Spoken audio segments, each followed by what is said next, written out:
Hello and welcome to another episode of Life Talks with Fawole. Yeah! And great to have back the voice behind the camera. The wizard.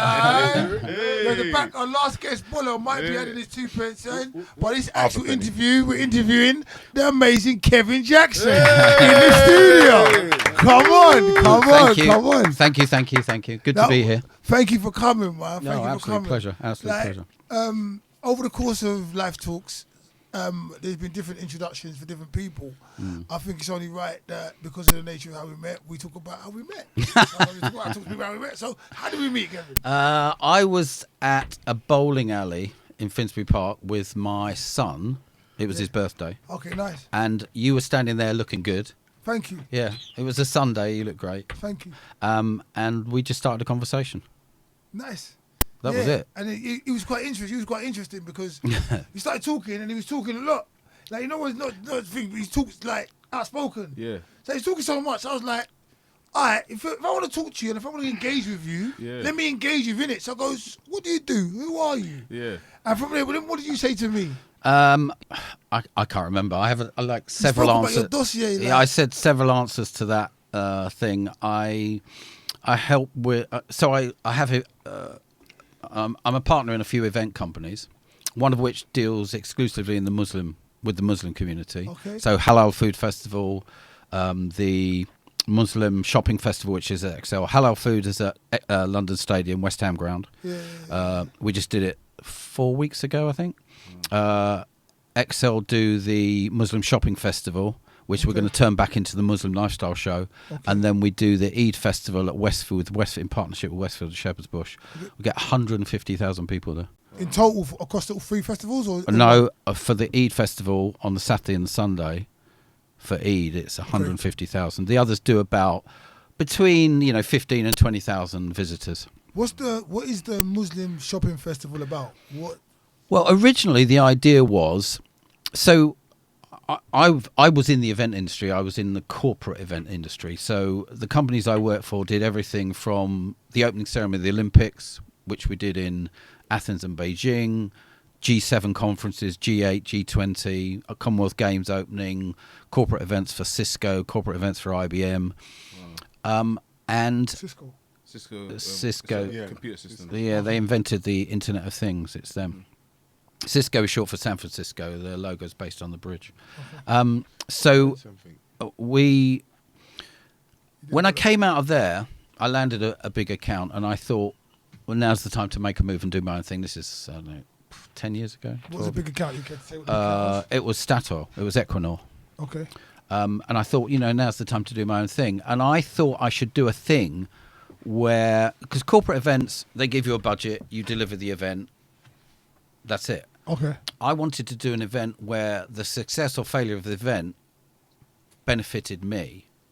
Right? So if we did well, we got more money. If you did badly, you lost your money.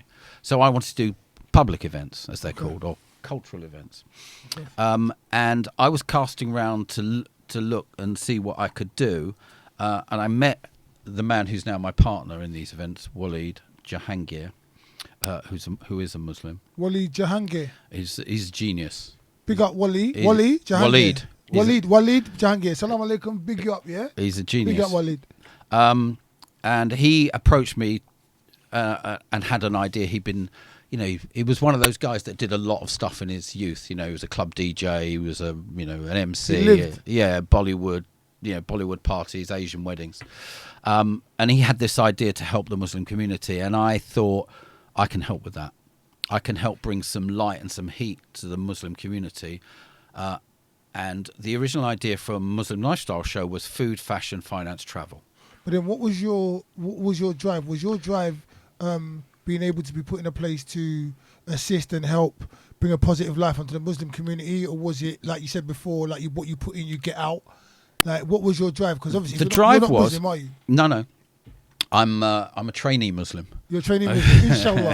Inshallah. So I'm very well known in the Muslim community. It's good. So what happened was I looked around for something to do when I left a big agency, global agency. And I went to loads of events. And I went to trade shows. I don't know if you know, but label making is the biggest trade show in the world. Okay, no, label making.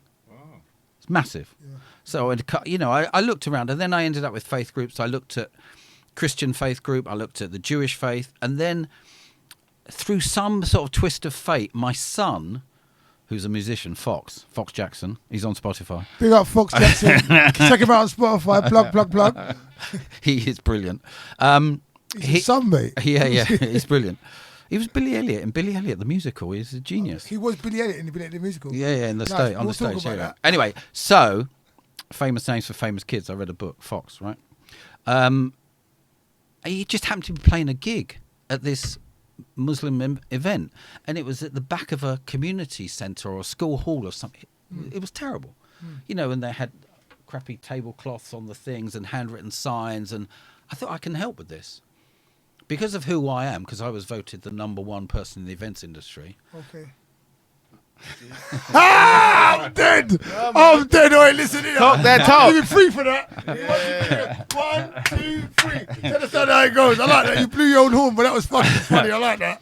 I thought I can book Olympia. The most famous venue in London. I can get them into Olympia because of the people I know. So we put it into Olympia. We had, I can't remember, but 10,000 people on the first day. It was massive. So and that was 8 years ago. Well, no, Foxy played at the community event that was terrible. Olympia? No. Why? Because that's not his thing. He's a serious artist. I thought that's why you did it, but go on. No. And that was 8 years ago. So we've done 6 cycles of events. So the star of that show was the food. So we continued with the Muslim lifestyle show. We called it the shopping festival because that's what it was. Yeah. We split the food out into the Halal food festival, which we did at West London Stadium. So we've done 6 series of those over 8 years because of COVID. We missed 2. 175 stall holders. And 175 food stall holders and 50 other stall holders, and about 18,000 people through the gate, 10,000, 12,000, somewhere in there. But it's an amazing event, right? Because it's so inclusive, and I say this as an English person.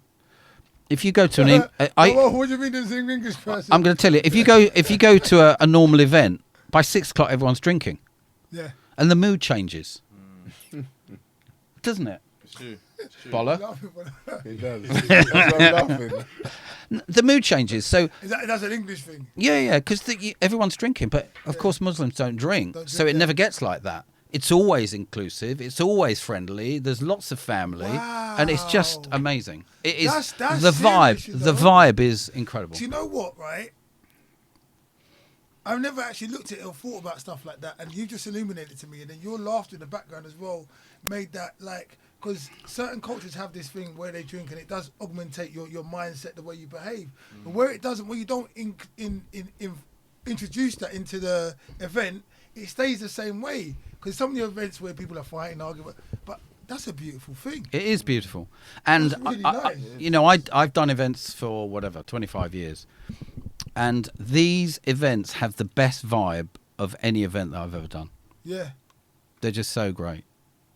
And then the other thing is the event that I absolutely love that we've done one of is the World Indigenous Forum. Yeah. What's that about? So there are 460 million indigenous people in the world. Yeah. And they're the poorest people on the planet. What does that mean, the indigenous people? People from the place where they're at? Yeah. That's what, yeah. So we're not indigenous. You're not. To here? No. I'm fucking indigenous. I'm indigenous, mate. I'm fucking British. No, but your sort of your roots are from that place. Yeah, I'm first generation here. That's what I was but you're indigenous to Nigeria. But Nigeria has Yoruba indigenous. Land. Kenya, Costa Rica, Colombia, Brazil, those places. And usually in those places, the indigenous own assets, as we in the West call them. So gold mines, silver mines, copper mines, lithium mines, forests, coffee plantations, maize plantations. But I'm talking about me now, we in the West have stolen them, killed them, blackmailed them, cheated them. So they haven't got true value for their assets. but they should have. So the idea of the World Indigenous Forum is to bring Indigenous people and money, I don't care where it comes from, America, UK, Europe, China, and ensure that the Indigenous people get fair value for their assets from an investment perspective. Let's put a pin in this.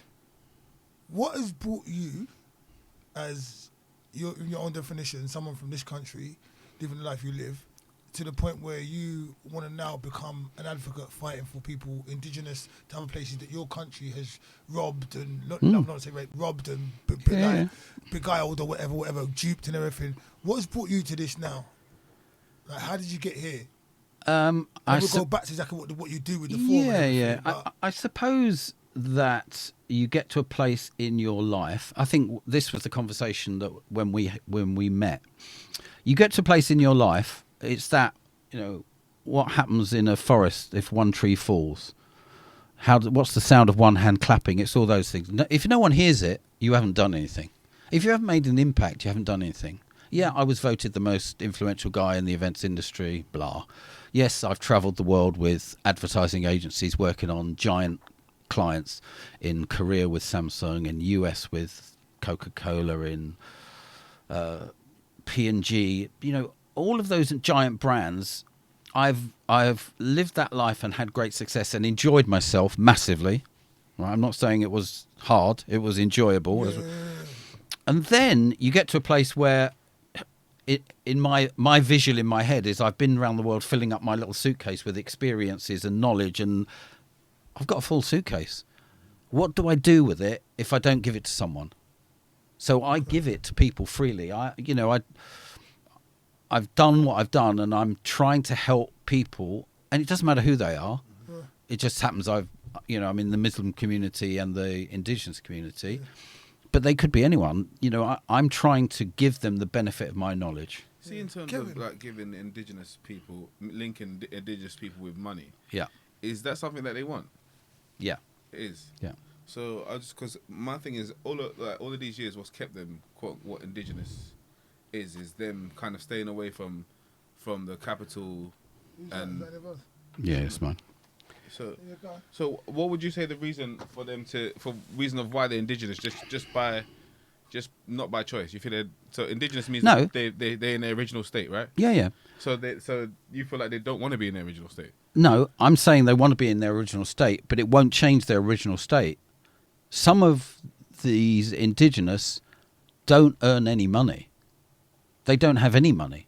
They just live off. It's like there's money coming. Imagine you live here. This is your land. Yeah. There's money coming out of that hole there, but you're not getting on that money. But but also that's the indigenous. They live off the land. They're making like $1 a day. Don't get me wrong. Indigenous culture is very strong. Yeah. It's usually a matriarchy. It's led by the women. Yeah. Power to the women. Power to the women. But a little bit of money would make their lives much easier. Let me give you one example. Please. In Colombia, where there's a great part of the Amazon forest, right?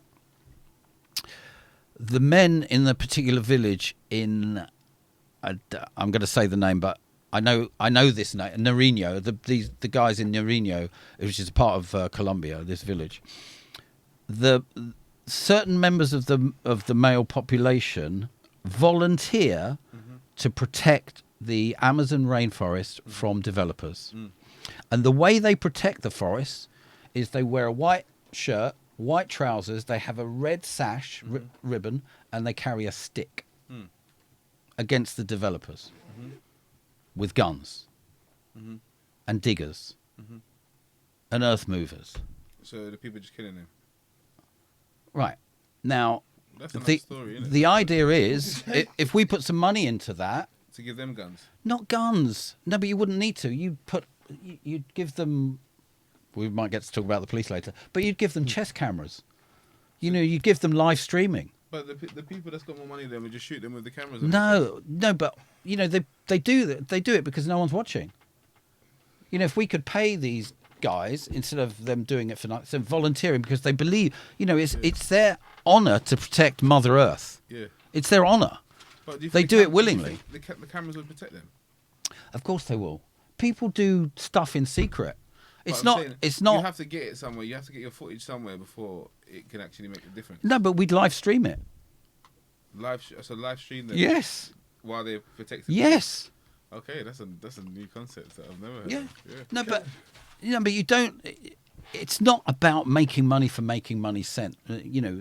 As we were saying through Bolla's thing, it's not about conspicuous consumption. It's not about buying stuff. It's about giving them a living wage, and it's about getting them fair value for their efforts in looking after the planet, because that's really what the Indigenous do. Yeah. I'm going to digress, so you can finish this. No, I was just going to say, because I feel like some people, like at this point in my life, I've realised that there's no one living better than anyone in terms of there's always a balance in some sort of way. Yeah, of course. Yeah. Like there's good and bad in everywhere we live. You know what I mean? In the Western countries, there's certain good ways. In the quote unquote third world countries, they have their certain blessings. That's why we go there. We go. You know what I'm saying? We go on holiday. So my whole thing is that it's just that in terms of bringing a structure that comes from the Western, I don't feel like it necessarily makes their life better. So what, no, but that's the point. We don't do that. Kevin, one second. So for me, what it is like, I can hear what he's saying, I hear what you're saying, but for you to now say you're coming in and making someone's life better, if you don't know what they you can't say if they're happy or not with what they've already got. Yeah. But you're saying that if you give them more money, they'll be happy. But they could be happy with the life they're already living. It's not about the money. No, but that's do you understand what I'm saying? The life they're living is already happy. Okay, they don't need this extra thing. Let me give you an example. Go on, no, let me give you an example because it'll make it easier to understand. Yeah. We don't tell them what to do with their money. Okay. It goes into the group, right? If you take the forest in Costa Rica. Costa Rica's the easiest place to invest. A black teak forest, which is a hardwood. So the way the system works, the way our system works, is to say, somewhere in the world, there's someone who knows how to do the thing we want to do better than anyone else. There's a world expert. We were talking about it earlier. Yeah. Okay. About Nigeria. What are you best at? Yeah. Somewhere in the world, someone knows how to do coffee better than anyone else. Someone knows how to do gold. Someone knows. Right. So our system is we get an asset. In this case, it's black teak in Costa Rica. We look around. We start talking to people through our network, and we find the expert in black teak. Right. So the indigenous people are already doing forestry, and they're selling it to India and Sri Lanka at $4,000 a container, 40-foot container, $4,000, because the Indians and the Sri Lankans are burning it for funerals. Right? So we find the expert, guy in California, biggest hardwood market in the world, black teak's the hardwood. We put him into the asset for 3 years on a lease. We never own the asset. We never take it away from the indigenous. We only lease it. Almost within 3 months, we're selling at $40,000 a container, 10x, to America, to California. Yeah, so it's good business. Right. So, but the money is going back into the indigenous. The trouble with Western investment is it's called flight capital. They invest the money, but they take it away. Yeah. They invest the money, but they take it away. It's called flight capital.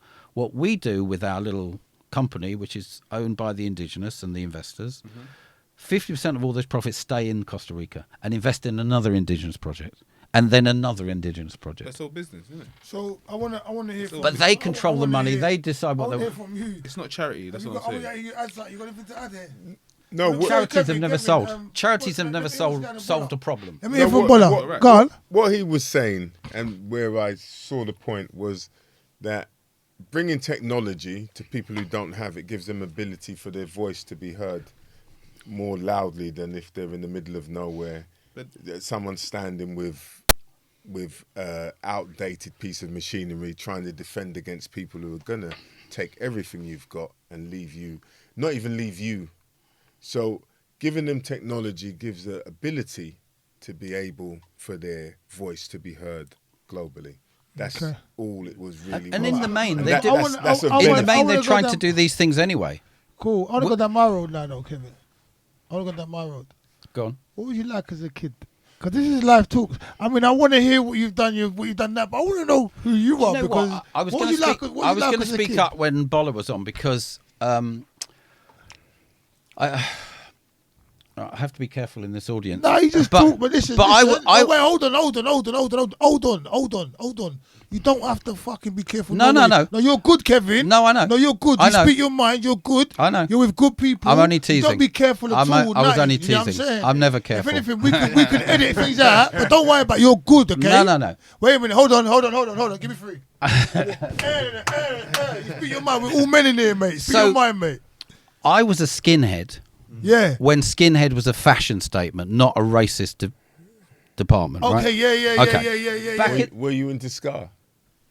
Massively. See, okay. And you know what the wickedest thing is? If you weren't you didn't know, you couldn't understand the differentiation between the two. Was more about ska. I love that. And I love that. Reggae. I love that. Because we were all carrying, there's a documentary about it. What? Yeah. Now that volume 2.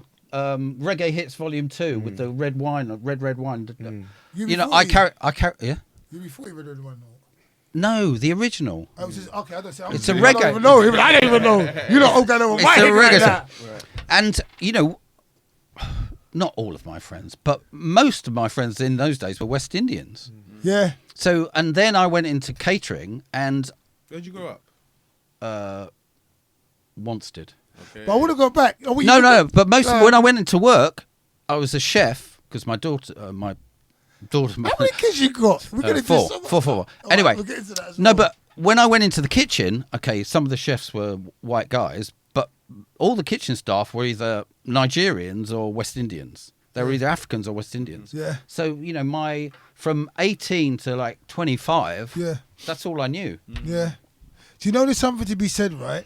For living in London. So I've lived in America, absolutely. And I know people have been different places, but living in London, especially London, gives you the benefit of that diversity. No matter whether you like it or not, even in the flats I was living in, I was living next to Hindus, Chinese, Irish, like we mixed, and there was never ever any of this kind of like you're this, you're that. We all lived in the flats, and we all kind of like cross paths, and it made it easier to get along and understand people.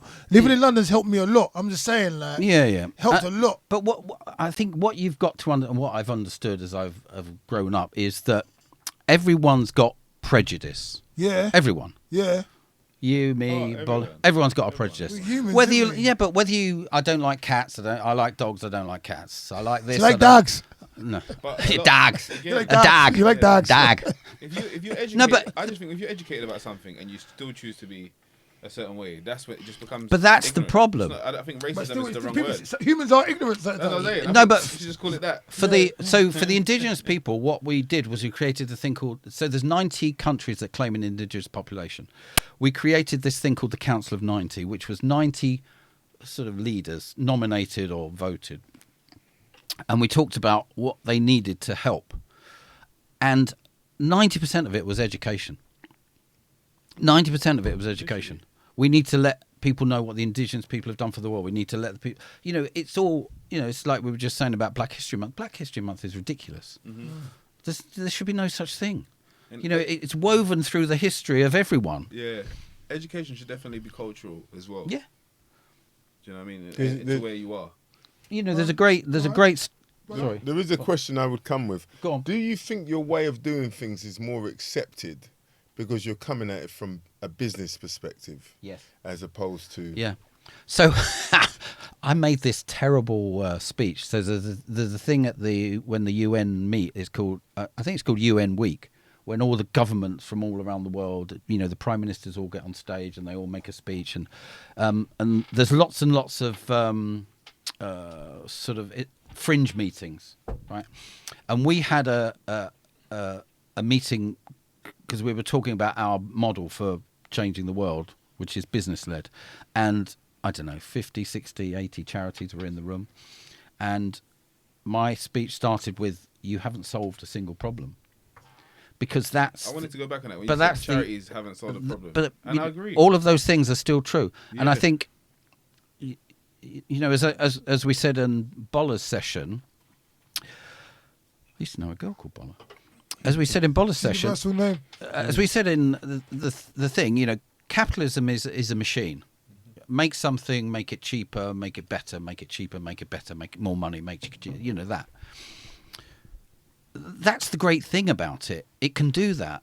And when you've got, charities, they don't have that dynamism because there's no imperative. Of course, they want to solve the problem, and they're all doing a great, they're doing the thing they believe in, but they're not getting to an end point. Okay. And I think that, you need to weld all those things together. There's a great book by Edward de Bono. Sorry, yeah. It's called Edward de who? Edward de Bono. Edward de Bono. He's the guy that coined the phrase lateral thinking.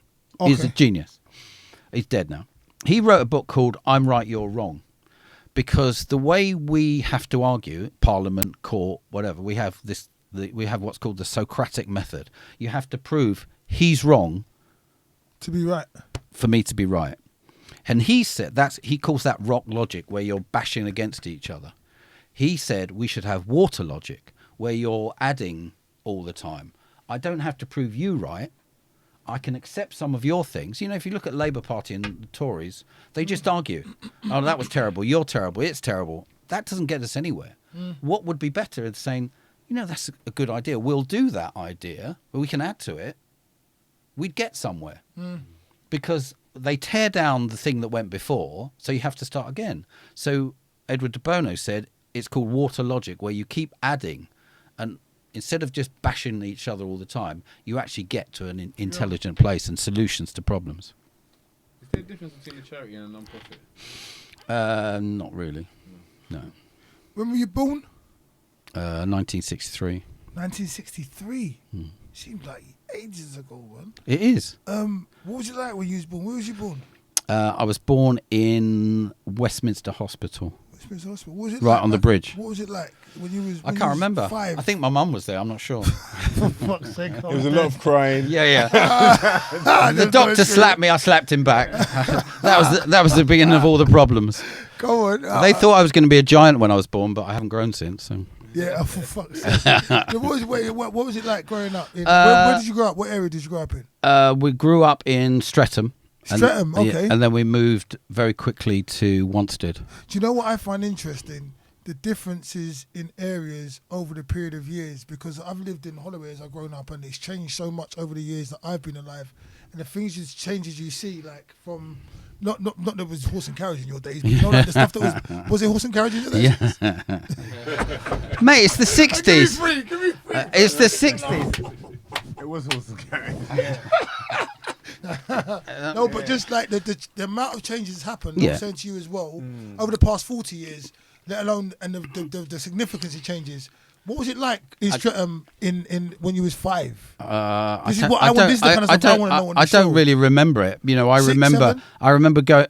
I was already in Wanstead by then. And we had a giant house with a giant garden. So all I did all day was play football. What did your parents do? My mum worked, and my dad's job was sort of home based. So. My mum was a training manager for a hotel company called Grand Met, which owned lots of hotels in London. And my dad worked for an old city company, the worshipful company of weavers. So he was a city livery. If you see the Lord Mayor's show, he wore those big robes, carried a thingy, a mace. Yeah, nice. But I think... So your point... Siblings? Yeah, I've got 3 brothers. Your point about so much has changed. The issue for us is so much has changed, but so much remains the same. Our current state of brain is 40,000 years old. Yeah, I understand the stuff about the sapiens and everything. Right, 40,000 years old. Yeah, so the hardware we've got is still the same. Yeah. So we're all social beings. Yeah. We want to be social. We Yeah. want to meet. We want to. That's why events are a powerful way of connecting and driving business. But what we have to do is accept that the hardware is what it is, and we've got to train ourselves and educate ourselves to behave differently. To update it. To update the software. Well, we can update. I think, and for me, right? Listen, yeah. To be honest, this goes what you said. What the youth need to be doing now as well is like the way the kids think now. their way of thinking, their way of life is totally different to the way I used to think. Like they know that they're limitless. Almost they believe that they're limitless, which they are. Yeah. I wasn't made aware of that because of like the second generation. Where I come from, go to school, do this. There was a rigid thing. Yeah. Follow the rules. Like, you're outside of the rules, you're doing something wrong. Even different going back to probably your times. You know what I mean? So well, no, but that's that point is a strong point. That when I was growing up, and maybe when you were growing up, the people in charge knew what they were doing, and they told you how to behave. So the teachers, you didn't question them. You did what they said. There was a regime. The doctor would tell you to do something, you did it. The politicians, the whatever. Now we don't have that. You know, during the sort of late 60s, early 70s, there was a whole breakdown of that deference to people above us. And now kids don't have that at all. Yeah, they don't anything. They question all the time, and that's a good thing. You know, that's how you get. You know, that's how you get there. Is it though? Of course it is. Is it not always though? But look, for me, I'm gonna tell this thing right. If I'm telling you like it's good for you, it is good for you to me tell you the fire's hot, you to go and burn your hand. Yeah. It's even better if you believe me, you don't burn your hand. Yeah. In some instances, Yeah. it's got to be good for us to tell you something and you to benefit from our knowledge. No, but It has to be. Yep. In some instances, like I'm saying, like if this would I'd be like extreme, it to be. It would be extreme if death is involved. Because I can give you like, if I tell my kids wear a condom, don't talk to certain people, don't do certain things, and they choose to take it upon themselves to try it out, it may be the difference between life and death. Of course. And that's the bottom line. No, but it's learning from my mistakes. But it's the way you sell it. You know, you Yeah, can't just tell them now. You have but to. I'm saying there's something within taking certain things on board verbatim and not questioning it and just doing it. Not a totality. I'm not saying like ideally, if I say something to my kids that I would want them to listen to, I'd want them to listen. Yeah. But in reality, they're not gonna just listen. So the issue for me is, I think parenting is a very confusing thing, and I've been talking to my kids for a long time about it, and I almost think it should be mentoring, because all you're doing is looking after this being, until they're old enough to look after themselves. That's right. So what you don't want to do is make any decisions that are going to compromise their future. That's right. Right. So you don't want to, I don't know, send them to the army when they don't want to be in the army, or make them. Yeah. So, but what you have to, what I said to my kids is, I'm not cleverer than you. You're as clever as I am now. I've just lived a bit longer. So the things you're looking at, I've seen before, especially now. You know, I've seen them 4 or 5 times because they keep coming round and round. You know, financial problems. I think this is my 4th go round. So you can learn from someone's experience, and there's a great tradition in Africa of listening to the elders. The elders in the village. Passing on that oral tradition and understanding. That's a very strong thing. Let's put a pin in that one right there. Yeah. Put a pin out. It just doesn't mean they won't make no mistakes. No, of course they won't make. Go on, But you want to say something? no, but they've got to make So, mistakes. Kevin, I want to ask a question, which is there's 2 actually. Where did you rank in the family ranking? Were you first, second, or third child? 2.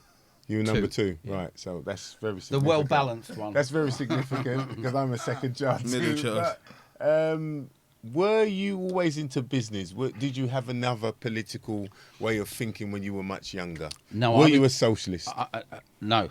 It's a question. So no, one, I wasn't into business. I was into sport. Right. I was going to be. So I was in. At the age of 13, I was training with the England gymnastics squad. Is that because you're small? Well, no, I was good at gymnastics. I'd already won 3 or 4 medals. My son Foxy, he did the same. Yeah, that's good. And then I had detached retinas in both eyes, and had to Not give. from gymnastics. I was boxing. I was He was doing diving. it. I was diving. Right. Okay. I was a diver. Yeah. Highboard diver. So I had to stop doing sport, and then suddenly I started thinking about other things. Okay. And I thought, the family business, sort of, from my mum's side anyway, was catering. And because my mum was a war child, she said, look, go and learn how to be a chef. You'll never be hungry in your life. So I thought, yeah, okay. But my grandfather on my mum's side trained with Escoffier, who's the famous French chef. They call him the father of modern cuisine. So my grandfather's old enough to train with them, and then they eventually ended up having a coffee bar in Wardour Street during the 60s, and then they opened the first vegetarian restaurant called the Vega in Tottenham Court Road. So that side of the family was all catering. So I sort of went into that, and then I got plucked out of the what's called the craft side, the cooking side, to go into management. And then management of anything is management of anything. So I went from catering and hotels, hotel manager, into advertising, started at the bottom, and then grew through advertising, and then went into events. So just following on from that, what was your politics in the beginning when you first were aware politically, and where did it transition to? Because what you're saying now is you're in a business which very much can be seen as political because you're giving back to indigenous people who didn't have a fair shake. I don't know how I've got to where I've got to, but I have very socialist views now. Right. And there's a saying, isn't there? If you're not a socialist when you're young, you've got no heart, and if you're not a conservative when you're old, you've got no brain. I thought it was no money. No. No, that's what I thought the saying was. I thought it was you've got no money. I was definitely a Tory in my 20s. Okay. Because I was in that whole, Thatcher. Yeah, greed is good thing. Right. But as I've become more aware, I'm definitely a socialist now. And that goes back to you see how the indigenous people think and live. Yeah. You know that they're very aware of their surroundings and. Do you know what I'm saying? The earth, and nature. Yeah, absolutely. They're the first environmentalists. Yeah. Yeah. Do you know what I'm saying? I think that it's funny because as far as you go business-wise, it's like it's destroying the earth. Do you get as well? Do you know what I'm saying? Because a lot of the things that people do for profit are destroying the earth, and we got to a place where the profit has become what is destroying everybody. So it's like we have to get to a point where people are greeders, isn't it? Yeah, no, greeders. but also it's got to be balanced. I don't believe anything about astrology, star signs, apart from my own star sign, which is Libra. Because the only thing I believe myself is it's the scales. I can't stand to see inequality. I can't stand to see unfairness. I can't stand to see the world in not balanced. How could you do business if you can't stand it? No, because you make your business do that. If you look at those events are, all the events I do are the events I do. Now what I'm doing is working with founders of Web3, blockchain, NFT companies who are all trying to do the right thing. Are built, they're 23, 25, 27-year-old in my I have kids who have a great idea but don't know how to run a business. Yeah. So my job, my mentoring job, or my non-exec director job, is to help formulate their ideas into a business. Mm-hmm. And all of the business are designed to change the world in some way for the better, because that's what kids think about. They think about fairness. They think about inequality. They think about helping the little man. And what blockchain is going to do and what Web3 is going to do is peer-to-peer, me and you. We don't need Facebook in the middle. We don't need a bank in the middle. Mm-hmm. We don't need to trust something, a bank, because I can send money and you can trust the system. Yeah, that is the future, and that's the thing I'm most excited about. Yeah, definitely. You spoke to me about making Africans and some other people aware, or getting them the advantage of getting into this now before it becomes too late and they get kind of not priced out or just left out or left out in the cold. What was you talking about when you said that to me? I've been saying lifelong education for the last, 20 years probably. Every hashtag I put on is lifelong education, because you've got to keep learning. Always. You've got to keep learning. Always. And especially if you're in a business, because if you're in a selling business, you've got to know more today than you did yesterday in order to keep ahead of the competition. Yeah. So you've got to teach yourself. It's your responsibility. And Bola was talking about people who sort of mess up at school and then they find a path and they educate themselves, and 30 years later they're doing something special. I've seen that so many times, where you've got a kid at school who mucks about, fails all his exams, goes off, finds something, or becomes a chef and decides he wants to go into catering college, and then off he goes and starts restaurants. I've seen it happen. You've got to you've got to find your passion in life. And people talk about purpose, and I have trouble with that word. But you've got to find what you love doing and do more of it. But what do you have problem with purpose? There's a whole thing in marketing about brands have to have a purpose. You have to have a reason. That's an internal motivator. It's not an external thing. So it's not business, basically. Yeah, you don't need to tell people what your purpose is. That's what motivates you. That's right. Whatever motivates you. So use it to get forward. But you've got... Hold on. Whatever motivates you. Yeah. It doesn't matter what it is.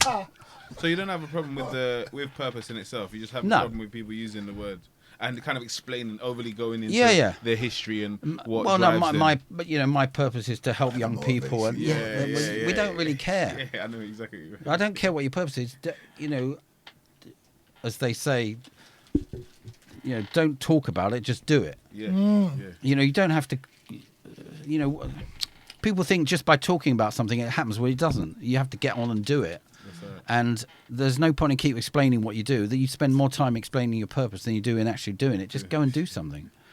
So, but I think that with education, you've got to find something. The whole crux of success is based in education. And I don't know if you've seen everyone talks about the Malcolm Gladwell book. Malcolm Gladwell, I'm sorry. The 10,000 hours book. You've got to get 10,000 hours to be an expert or something. To be an expert, yeah. So I knew the concept. They talk about Michael Jordan. Every night he used to go out and throw hoops. And Bill Gates used to sneak out of his bedroom and go to the computer lab at the university down the street, and he used to be there from 12 o'clock till 6 o'clock and then go back home and sleep. So if I keep talking... Yeah. But that's true of everyone. So you've got to do enough work and put in enough hours to find out what it is you do best. I'll call that self-education as well. Because there's education as the bucket. As you know, the education... But I feel like when you self-educate yourself, you find the little bits about yourself that maybe have an advantage over the next person in different angles. Do you get what I'm saying? Yeah, and still finding what he said though. No, but that's you'll find what your bucket is and then just fill it up. No, that's what I said. I agree with education. I'm saying I feel like self-education, learning yourself. Because you know what you don't know. Yeah, I feel like there's some people that study for life and don't do nothing with the studying as well. Do you know what I'm saying? There's some people that educate themselves, but never execute. There's a whole theory on that as well. That education, that sort of education where you're going for exams and going to uni and is its own reward. You don't need to do anything else. They think that is the wrong. If you want to be a professor, fair enough.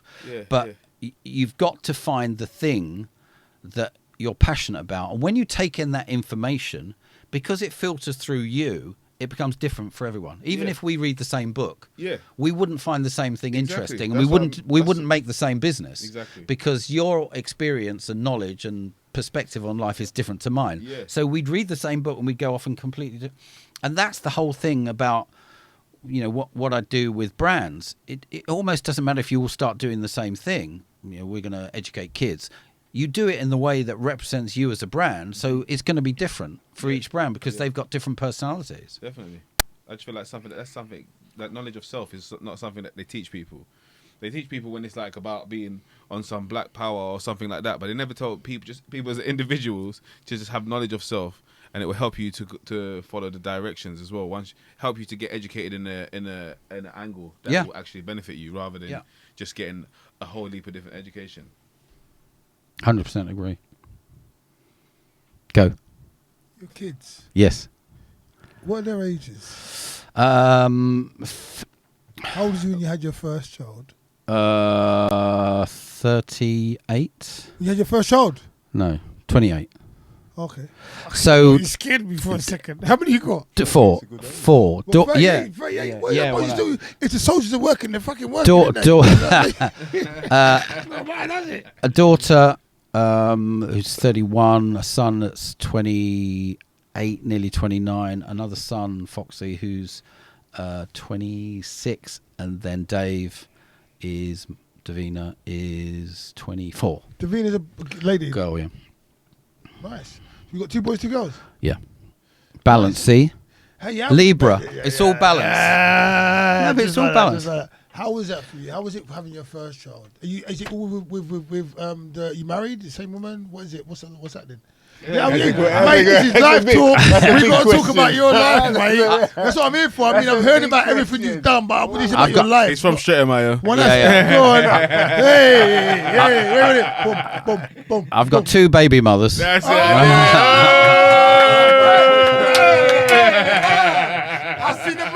I see the melanin. It's the reggae. Yeah, 1 with 1 girl and 3 with them. Okay, cool. And how was it like having your first child? How old was you when you had your first child? 28, 29. How was that for you? What was you at in your head in life? What was it like having your first? Because that's the beginning of responsibility. Yeah. If you take it on board. Yeah. I think that it's a shock, and I think I don't think I was ready. At 28? Yeah. Fucking hell. What was your relationship like with a girl and then your parents and everything? How did it transcend for you? Was it like a shotgun wedding? Because you were talking about it in a day. No. How did it go? No. We were together for like 6 years before we had a kid. Oh, nice. No, it was a proper get married, have a child relationship. Okay, nice. So he's living a good life then. Yeah. You know, living a flashy life. Yeah. Getting everywhere. Yeah. It was good. Yeah, go on. It was. To be honest, I didn't really. I wasn't really that invested because it was very in that gender roles. It was girl does that, boy does that. But I changed massively because with the other 3, with Ted, Fox, and Dave, I was a single parent of those 3 kids. So. Why? How'd that happen? My partner at that time decided she didn't want to be in that relationship and went off to France. So. Yeah, but this is after you've had obviously the last one. Yeah. So what's the age difference? I hope you don't mind talking about this. No, of course not. Cool. What's the age difference between the 3? Well, Ted's 20, almost 29. Dave's 24. So that's 5. 5 years. And then you got and Foxy's in the middle. Foxy middle. Okay, so 5 years in the middle. Yeah. Okay, so what? How did that come about? Was it a fight? Because you tell me, because I know finances play a part. Yeah, this plays a part. That plays a part. What is it? I think I always think of that. You probably don't know, but there's a Talking Heads song where. Of course, I know Talking Heads. Where this isn't my life. I don't know what I'm doing here, and I always felt that. The song. You know that song? I know Talking Heads. I know I felt my partner at the time sort of woke up after having 3 kids in quick succession and went, how did I get here? And her path took her to France, so she left me with 3 kids. Wow. Do you know what I want to say? Yeah. First, well done. 'Cause I don't know what you went through. I'll shake your hand for being that single father. Yeah. Being that single father, because not enough props goes towards that. People hear about the single mothers all the time, but when the women abandon or choose to live their lives, a lot of men pick up the piece and do what they need to do. Yeah. Sorry, 1 sec, Jay, I will drop you in a minute. And that they do what they need to do. I commend you for that. Thank you. Well, I forgot. Sorry. I didn't even think I said it out of my mouth. That's just feel. That was my mind talking. Do you know what? I don't think I felt anything because I think it was just so busy because I was doing well at work and I had 3 children to look after and it was a bit chaotic. And I tried to make it as team as possible. Orientated, and people have said to me subsequently because they're all great kids. So people have said to me, "Oh, you did really well. It's amazing." I learned more from them than that's where I learned who I am and what I am from the kid, and they're still educating me. So it's when she came back into their life, what was that like as well? When she? Yeah, because did she? Did she? Did she? Yeah, did she? You never said she. No, you never said she did. Did she? No did way. She? Did she not come back? She came back about 2 or 3 years ago, but she doesn't really see them very often. She's not very well now, so. Sorry to hear that. I feel sorry for her. That benefit of learning from your children, this is something that I was going to say. Everyone's life is different. You benefit from it a lot. Some people do, some people don't. Yeah. But when you have children, if you can just like peel away everything else and just spend your time with your children, what's reciprocated from them for you giving them life it's amazing. It's almost like the fountain of youth. Yeah. I mean, I don't think like that, because my view on that now is they didn't ask to be here. So, but what I'm saying isn't that though, Kevin. What I'm talking about, they didn't ask to be here. That's fair enough. That's a fact. They didn't ask to be born into what you born them into. Yeah. But you taking your time to invest in them, you got back from them their energy. Oh my God! And their energy, getting back from their energy, what you said grew you, and still now is what I'm saying. That is priceless. So no matter how you look at it, from when you do the right by your children, and then you get back from them as they're growing. A lot of people waste this time. That's what I'm trying to say. That what you get back, it's like the fountain of youth, mate. What you do for them, you get it back, bruv. And I have to say, because they will kill me if I don't, that Dave is non-binary. What does that mean? Gender. She doesn't declare as either a man or a woman. Mm-hmm. Yeah, but whether Dave declares a man or woman, they're still your child. Well, no, that's right. Matters, no, but, mate. That's but all I care about. having Dave do that has educated me about that. You said, what does that mean? Well, that was me a few years ago. Now I know what it means. Now I know what it means to her, to them. Yeah. And it's interesting now, the interplay between the kids, because they're adults, they're running their lives, they're doing their thing. Yeah. You know what's beautiful though, right? Is the way they are. Cause you know your kids. I've got kids, and I remember when they was 1, 2, 3. Some of them are standing eyeballing me, but they still got connotations of their characters when they was kids, when they were babies. There's still little nuances they did, which I didn't identify then, but they've been consistent with now, and it's like wow. And it's such a beautiful thing. We've all got children in this room, like Wizard, yours are coming soon. But you know what I'm saying? Like that's a beautiful thing. Yeah, it is. It's so beautiful as far as I'm concerned. It is, and you can see the child they were in the adult that they are now. Yeah. And all you got to do is respect who they are, and it's just a lovely place to be. And what you can't do is stop your kids growing up. You can't hold them in jelly and not let them grow up. You have to let them do the thing they want and almost make the mistakes they're going to make, because you can't freeze them in time. Can't, but you can. You know what? You can do. You freeze the moments in time. I look at one of my boys now, right? He's taller than me. I remember when I could carry him as a ball in my arm. Do you know what I mean? And I remember that. Do you know what I'm saying? No one can't take that away from me. Exactly. He used to curl up like almost like a cat, like a little ball in my arm. And as big as I am, I could hold him like that, and it was just the best feeling in the world. And then when they put their arms around your neck, and I know you can remember those times. I know you can remember, and they can't be taken. And so even when they do shit, when they get older, whatever, or sometimes when you question yourself as parents why you're doing certain things, remember those times, man. Yeah, absolutely. It's priceless, man. It is. It is. And Lacan, I'm talking about you, Lacan. Don't get a big head, and the rest of you don't get jealous. We're talking about Lacan. God, I'm sorry. I had to tell my son. And having kids is difficult. I'm a man, so. Well, I was a single parent.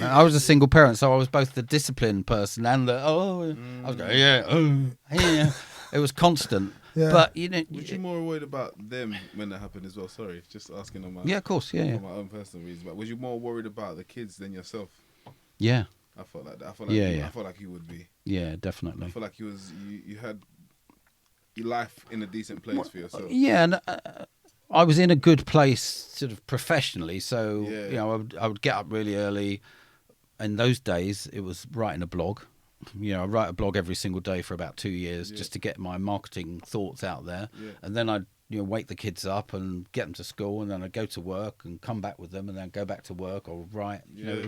It was fitting me around them rather than Wow. No, but credit to you, man. Well, do you have any questions? I have my mandatory list of questions that I will ask you from the book, which we're going to enjoy, you and I, Kevin. The book. Almost like Eamon Andrews. The dreaded. Mate, how old are you? Eamon Andrews. I remember shut that door. I remember Larry Grayson. Larry Grayson. Yeah. Come on. I was in the cuff of certain things. You remember those shows, yeah?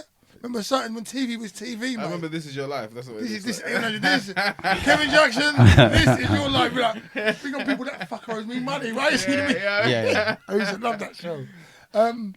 Yeah, Bola. No, please carry on. I've got something in my mind. Yeah, cool. You bring it up. Yeah, we've still got a little bit of time to play with and work with, and it's been epic up until now as well. I'm enjoying it. Yeah, it's going to go downhill now. You're going to ask me those questions. Yeah, fuck it is like, bro.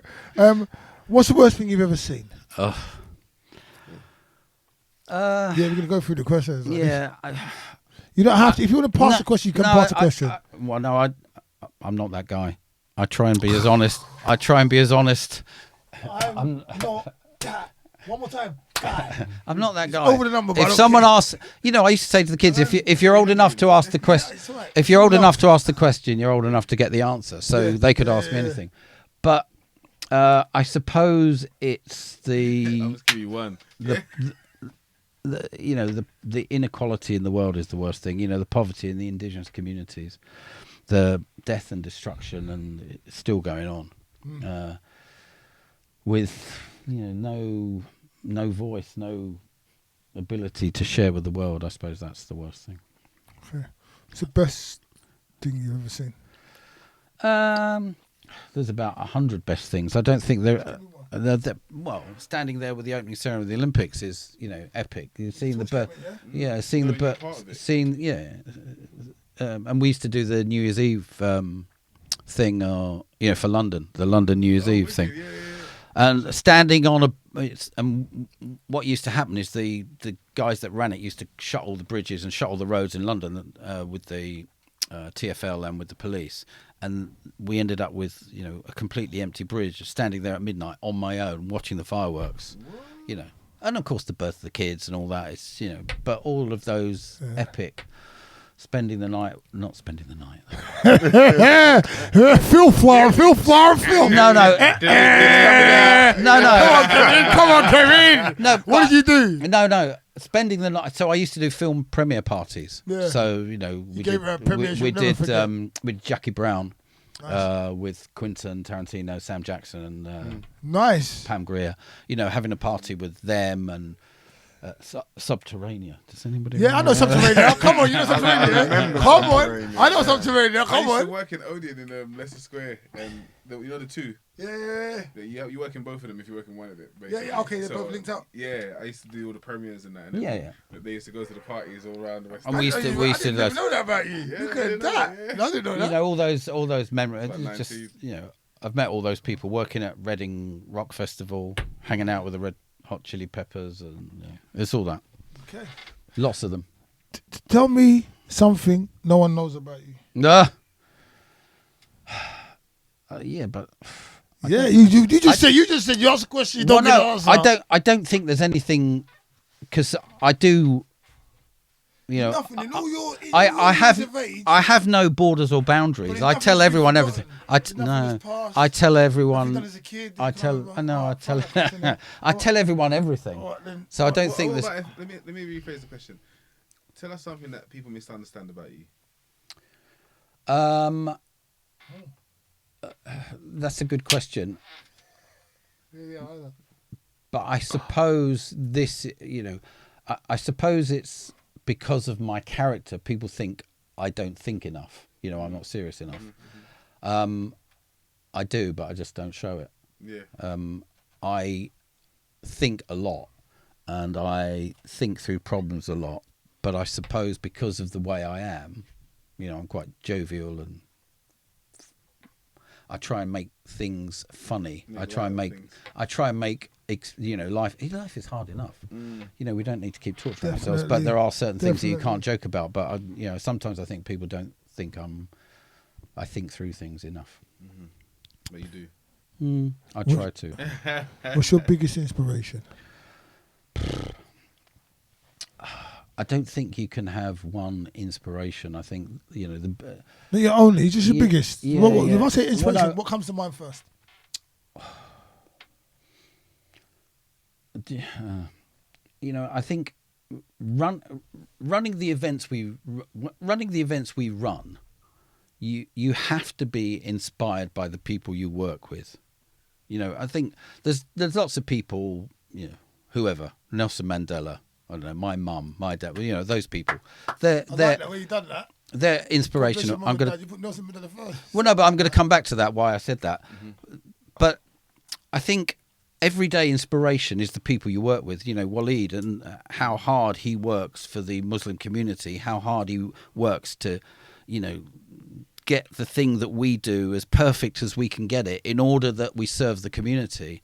And Tamara, on the Indigenous side, you know, cares so much. She's an Indigenous person herself, cares so much about the Indigenous and would fight for the rights, you know, and listening to her speak at events is just inspirational. And, you know, my kids, seeing how hard they've worked to get where they are, you know, it's the everyday things that inspire me. You know, I was gonna talk about Nelson Mandela because I don't know if you know, but he's used in sort of corporate events.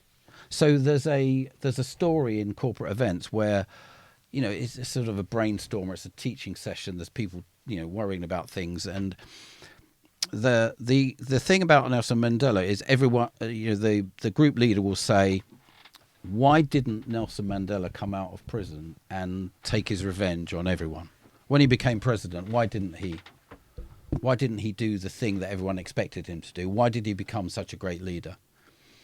And the story is that he spent all that year in prison planning for when he came out. Mm-hmm. And all of those years thinking around the problem led him to the path that he then trod. Mm-hmm. Not to take revenge, but to build, to be inclusive, and to lead in an inspirational way. All of that time, and that the sort of lesson to learn in business and in life is to don't act without thinking. Don't act without that moment of clarity where you think through the problem and you think about your behavior. You know, there's a thing about acting, isn't it? You don't act, you react. Right? Acting isn't about acting, it's about reacting to your fellow actors and reacting to what they say and reacting to what they do. Can you just when I got back into that, can you say one more time, give me the camera? Don't act, think before you act. Well, no, the thing about the thing about acting, the secret to great acting is not to act, because then you can see what people are doing. The secret about acting is to react to what your fellow actors are doing. When they say their words, you've got to react to what they're saying as if it's the first time you've heard it. And you've got to know your lines well enough to give them in a way that looks like you're reacting. But that's the worst thing in life, to react. You know, that's where we get into problems, where you lose it. You know, we were talking about the police, you know, stopping people. The worst thing you can do is react. The best thing you can do is sit in your bedroom at home and say, I'm going to get stopped by the police. What am I going to do? What are going to be my actions?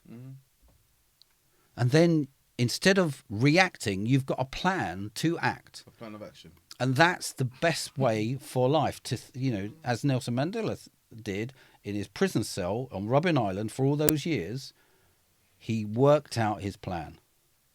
And that's what we all need to do. That's why he's inspirational. Okay. Well,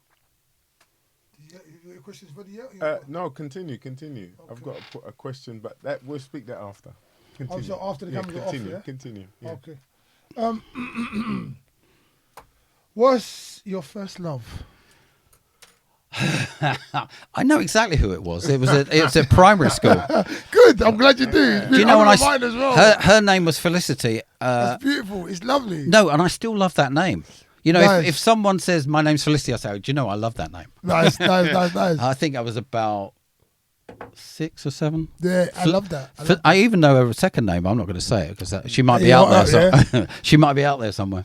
What was your but first? If you are, give me a call. She deserves to know. Go on, say the second name. What's your first heartbreak? Oh my God! Not Felicity as well. No. That was a lot later when I was, you know, because when you're a kid, you're sort of dating, and it doesn't really mean anything, does it? But my first heartbreak was a girl called Gabrielle who broke my heart, and then one of my Moroccan friends, he said, "Make your heart like stone." I've never actually been able to do that, but I really admired his advice. Now, I was going to ask you what's the best advice you've been given, but I was things, right? What advice would you give to your younger self? I think the whole thing about, well, one, I would say go and read about Nelson Mandela.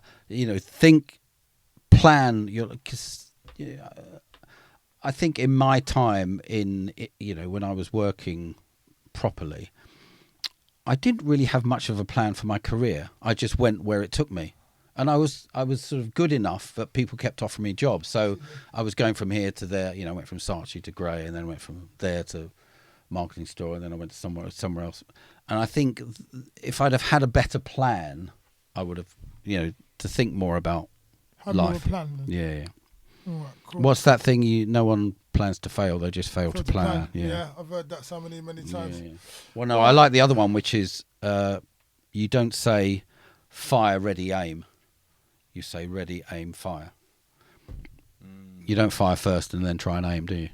No. Thank you for elaborating. I was a bit lost with you. I could see that. That's why I went through it again. Yeah, cool. All right. This should be a nice one. This should be interesting. What's your favourite film?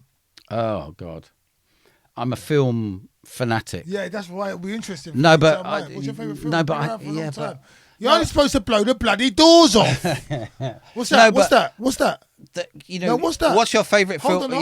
What film is that? It's Italian Job. Thank you very much. No, but there's a film for this and a film for that and a favourite film for that. Yeah. Just give me a film. Go on, because you got that rendition. I don't know. There's some terrible films, but when you've got kids, you watch endless Disney. So you have Hercules. I say Hercules. You see Hercules like 40 times. Hercules is fucking amazing. You see it. No, Aladdin was our one. I must have seen Aladdin about 40 times. I love Aladdin. Yeah, I love Hercules as well. But you know what? What's his name made it? Robin Williams made that. Oh, he did. Yeah. Do you know that you got some serious? Have you ever been on TV?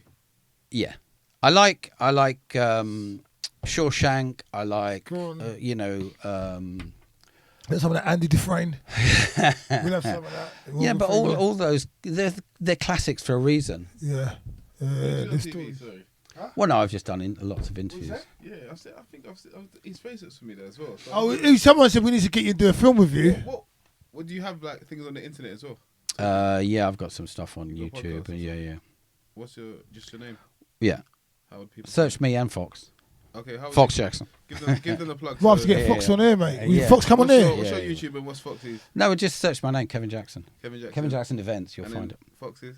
It's just Fox Jackson, mate. He's got thousands. Fox Jackson, yeah. We'll get Fox on here. Yeah. I haven't seen any of his stuff, but if he's a son of yours, he's welcome in here. Thank you. How about that? We'll do that. We'll get him on. If he love it. He's man. funny. And get him doing some. He does music, yeah. Yeah, he We'd plays. love to get him doing some music. Yeah, I love it. Come on, I love music, man. Love music. He plays. So I'm going to ask you one more question. Then I'm going to open the ground. You can ask me a question. Yeah. We're limited on time after that, so I'll let you know. If you had, I'll tell you what. Pick this hand or that hand. I'll tell you the question which you have. Your left. Left. All right. Afterlife. Do you believe in it? Yes. Yeah. I believe in some sort of energy afterlife. I don't believe in the vision of heaven. Yeah. All right. Just after, because there's one of the things is energy can't be created or lost, so we go somewhere. Well, lies your time. If you don't ask now, you're never going to get to ask. We're still on camera. Yeah. He said off camera. Off camera. Sorry. Yeah. Off camera. Sorry. Yeah. Okay. Matt, question. You good? Kevin, you can have a question for me. What things did you appear on TV? Interviews. Just around things. What kind of shows? News stuff. Yeah, things like that. Isn't it? Yeah. Kevin Jackson. That name rings a bell now. It's a very good name. I'm dead. Ow! I'm sorry. He said it. I said it. You know what, Kevin? No, he said it. It's because you're white. It went pink, but I love you, bro. Come on, man. Give me hands are tough. The hands are tough, bro. What hands are tough? Our hands are tough. No, his hands though. No, man. Come on, man. The size of his hands are giant. Yeah. We know. Wow. Come on, listen. So, question for you. Go on, sir. What is the aim of the podcast? Where do you want it to go? Well, I don't know where I want it to go. If you wanted to ask me subjectively, honestly, what is my aim of me doing this podcast? It's just like what I said. I enjoy having conversations and elaborating and extending on conversations with people like yourself. people like the last people was here before. Like, I love finding out about other people's lives, because when I talk to people like yourself, I learn stuff. And if I can take, let's just say 10% of what you've just spoken about and apply it to my life, I've got children as well. They can benefit from it. I can benefit from it and live a better kind of quality of life. Also, I'm just like, I'm kind of like, happy. Like, I get it. You know that you start getting it. Well, you got someone in front of you that might be able to help you take it to the next level. That's what I'm saying. Well, no, I think... No, that's not what he's... I don't know. He's just asking me a question. We can do that next afterwards. Yeah. But what he's... Like, for me... No, because he's a marketing... If you listen to the interview, if you listen to the things that he's taken to the next level, amazing stuff. He's done the Olympics. Yeah, no, but I'm in answering what his question is, that's my base thing. Like, if you're talking about outside the box, it's something else. But if you're asking that question, like, I have to answer the question for myself. I do want to get to that, what you're saying, and I'll benefit from anyone out there as well, coming and helping with the marketing and stuff. But irrespective of that, the bottom line is, like, when you saw me, you saw this big handsome fella, whatever you fucking said. He's called himself handsome now. It was big handsome fella. I remember. I was a bit scared because when he was saying that, I didn't know which team he was batting for, which is fine, you bat for any team. But then when you say your kids, I was like, okay. No, anyway, it's about being able to break down the barriers, because I wouldn't have known that you was a skinhead who was into ska and stuff like that if we never had a conversation. That's a beautiful thing. That's British heritage, ska and that stuff. You know what I'm saying? That I identify with. Our conversations we've had today has been nice. Without this platform, I can't elaborate on that. I'll just go through my life every day, paying my bills, worrying about this, worrying about my kids, watching the news, COVID's going on and this is going on. Or I can interact with human beings on this platform where other human beings are watching it and saying, oh, you're doing really good, and I see your numbers. Thank you guys for all that. Like, subscribe, and all that other stuff. But this is therapeutic for me, Kevin. Bolla. Wizard. Voice behind the camera. It's therapeutic for me, because people are out there and they might only have this show to watch, but I've got you guys to talk to. And I keep getting more guys to talk to. I fucking love it, mate. No, it's great. Do you know what I mean? And that's what it is for me, bro. If I can make money from it later on, hallelujah. But right now, it's keeping me ticking over. And that's I'm being honest with you. Can I just ask an opinion? So, having seen IOS stuff, how do you see it? And where do you see it? Well, no. To? Yeah, but I it's think just a question. From a professional yeah, perspective. The only way I think, my actual job, in every job I've done, doesn't matter what I'm, where I've worked, is to create growth. I take something and I make it grow. It doesn't matter whether it's an advertising campaign, an event, a person, I'm really all about growth and finding ways to grow things. And the thing I get from IO is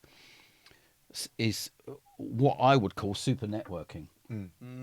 You meet someone, you grab them, you engage with them, you're full of charm, you're handsome. It